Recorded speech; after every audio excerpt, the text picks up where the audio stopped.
Magandang umaga, mga kasama! Masila mainit, nandito tayo at tayo'y nagtitiis, naghihirap para natin pagtanggol ang ating mga kababayan at ang ating bayan. Kami po sa RAM ay nakikiisa sa inyo sa buong sambayanan para ipagtanggol natin ang ating karapatan sa West Philippine Sea.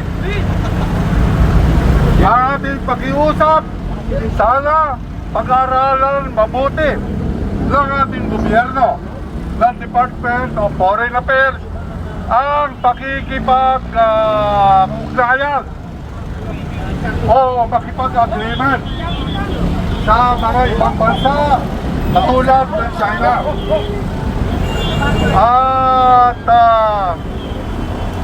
At huwag sanang padalos-dalos, huwag sanang padigla-bigla. Kailangan pag-aralan mabuti. Ngayon, alam natin ang ating karapatan dahil doon sa UNCLOS na tinatawag na kung saan ang United Nations on the Convention of the Law of the Sea, tayo ang kinikilalang may-ari ng mga teritoryo sa West Philippine Sea, 200 nautical miles magmula sa ating dalampasigan, sa ating mga shoreline. Kaya kinikilala rin ng UNCLOS at ng buong mundo ang karapatan ng ating bansa dito sa West Philippine Sea. Tayo ang dapat namamahala ng mga lakbay dagat or international water na sakop ng 200 nautical miles economic zone. Ayan. Pangalawa, tayo rin po ang may karapatan para i-develop pagkuha ng langis at ng natural gas dito sa ating teritoryo. At pinaka-importante po sa lahat ay dapat malaman natin ang karapatan ng lahat ng mga mangingisdang Pilipino dahil walang dapat pumigil sa mga mangingisdang Pilipino 200 nautical miles magmula sa ating dalampasigan. Ayan, ito nalalaman natin yan. Panghuli, ang gusto namin sabihin sa RAM, tayo naman ay bukas na makipag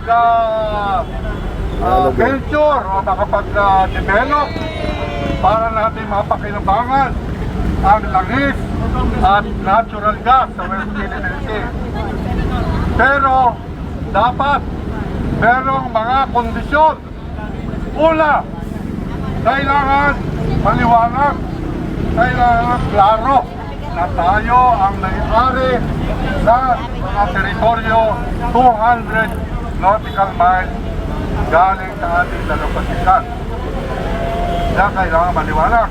Pangalawa, kung magkakaroon ba ng agreement, kailangan ay patas, kailangan maayos.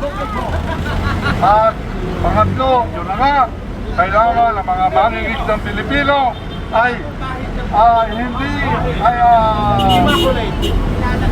lubos ng karapatan para maligda sa buong teritoryo natin sa West Philippine Sea.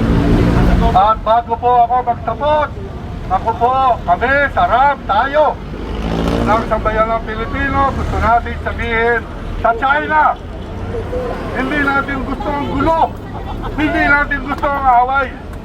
Pero kung tayo ay pipilitin, wala tayong magagawa. Tayo ay makikipag-away. Di po ba? Tama! Yes! Kaya tayo ay nakikiusap kung gusto nilang makipag-joint venture para sa pangangalakan at pagde-develop ng ating langis at natural gas sa West Philippine Sea na teritoryo natin. Dapat magpakita sila ng kabutihan, magpakita sila ng good faith. Huwag nilang iaharas tayo. Huwag nilang iaharas ang ating Philippine Navy, ang ating Philippine Coast Guard. Bigyan nila ng respeto. Dahil kung magsasama tayo sa negosyo, tayo ang mag-joint venture, kailangan may respeto tayo sa isa't isa. pakiusap. Kung gusto nyo na i-develop natin, pwede naman, basta batas at kailangan respetuhin nyo ang karapatan ng Pilipinas. Yan lang po. Marami pong salamat.